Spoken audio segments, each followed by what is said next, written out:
everybody. Today on this week's episode we're going to focus on the proper shooting form using the old traditional bow. Also, before we get started, as you may be able to tell already, I finally got some better light in my basement and I hope this is pretty good.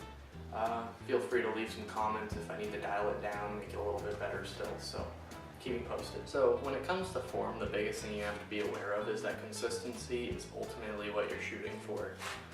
Good form is ideal, obviously, but as long as you shoot with the same form every time, you should be able to hit what you're looking at within reason.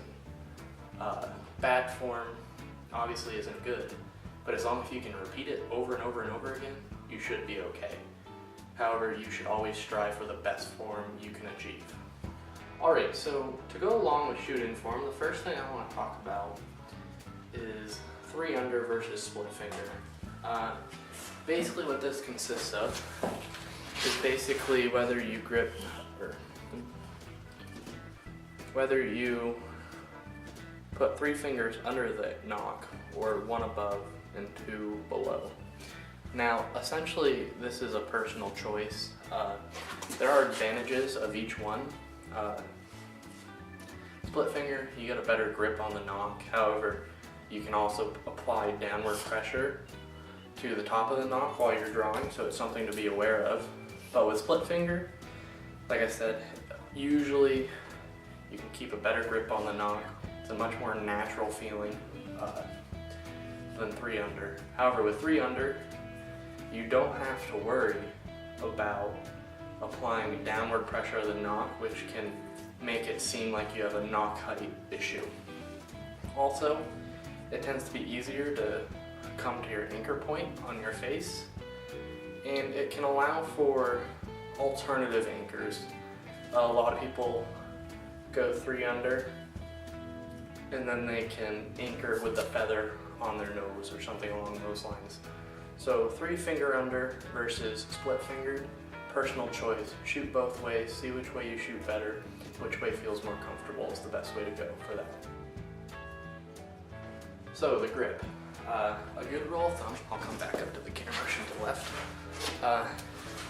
Kind of put it in the web of your thumb and kind of let the bow naturally rest. You're not going to want to death grip it, because then when you release you're going to torque the bow either way. But you don't want to hold it so loose that you're going to drop the bow when you release. Just a happy, nice, light grip is what you're shooting for, and something you can repeat time after time after time. The next thing I want to talk about is your anchor point. So your anchor point is where you're going to draw the string to, and that's how you achieve a consistent draw length every time.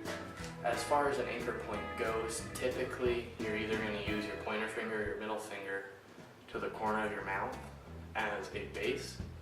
And then what a lot of people have started doing, including myself, is I put the base thumb knuckle right on my earlobe and behind my jaw. And that's how I know I've reached my draw length, because I have 2 points that I contact. Now, what a lot of people do is they also bring their feather to a location on their face. If I were to do that, I would have to put it on my lip,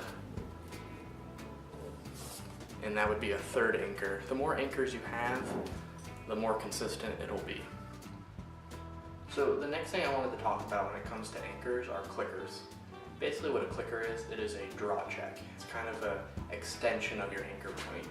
And what it does is it attaches to your top lip and goes to your string, and that is set at your draw length. That way when you pull back and you reach and you pull through, it clicks, and that's your indicator you're at your draw length, and that's when you release. I will be having a video on one of those within the next few weeks. I plan on ordering one because I want to try one myself and to let you guys see how they work. Alright, the next thing I want to talk about is the release. Now, you can obviously use a mechanical release and a D-loop if you want to. However, most people shoot a traditional bow shooting fingers. Now, if you're shooting fingers, there's 2 different types of releases. There's your static release, which is when you let go of the string, your hand doesn't move from your anchor point. The dynamic release, basically what happens is your momentum from your release carries your hand backwards.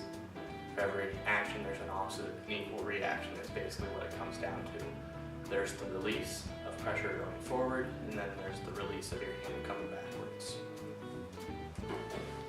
Alright, the next thing I wanted to do for you to go along with releases is show you a demonstration of each. Now I'm going to show you the static first, how I don't shoot a static release.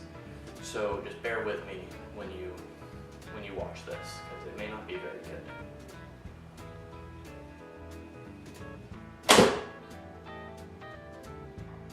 So that was your static release, where your hand doesn't leave where your anchor point is. Alright, the next type of release, like I said, is the dynamic, and that's what I'm going to try to show next. So if I do it properly, I'm going to come back here, and my hand should come back to my shoulder.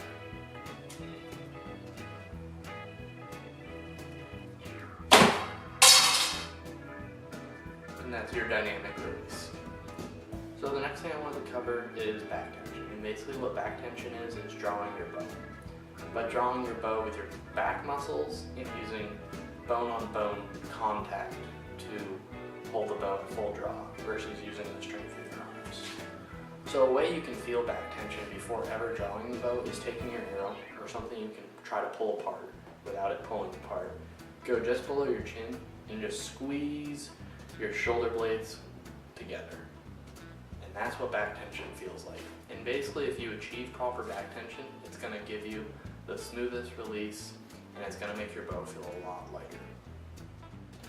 Alright, so to draw to achieve proper back tension, what you don't want to do is basically draw straight back, because that's going to be using your bicep. What you want to try to do is achieve a rotational draw, which almost uses your elbow as just a pivot point for your forearm and your hand. What you do is you almost want to start outwards a bit, and then using your shoulder blade and your back muscles, get that elbow to come out and around to get to your anchor point. And basically you want to start feeling your shoulder blades pinch together, almost like you're holding an egg between your shoulder blades. And then once you're at your anchor, you want to continue to add pressure. Continue to pull those shoulder blades together. And then when you release the arrow, that'll create that backwards motion of a dynamic release. I will now try to demonstrate a proper back tension shot.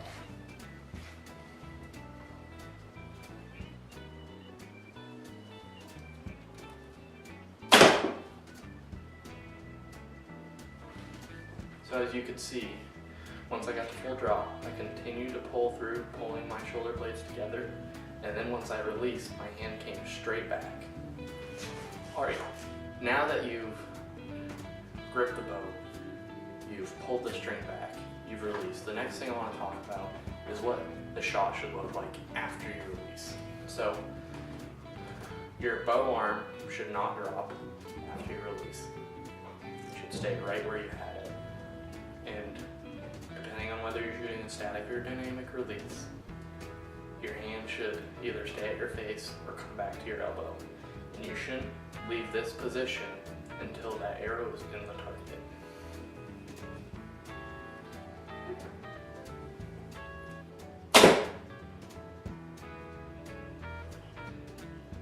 As you can tell, my bow arm did drop a little bit, but I stayed right in that follow through all the way until the arrow hit the target. Alright everybody, that pretty much covers your basic form. When you first start shooting, get close to the target. Don't go for accuracy, just go for good form.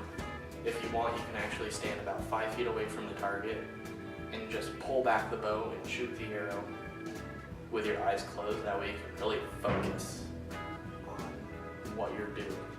Now obviously if you're doing that, make sure there's nobody around. Make sure you're hitting the target. Alright, so I hope you enjoyed this video on how to shoot a bow with proper form. Next week's video is going to be different types of aiming. So if you have any comments, leave them. I love reading your guys' comments. Hit the like button would be awesome. And if you haven't subscribed yet, subscribe. Thanks for watching. Have a good week.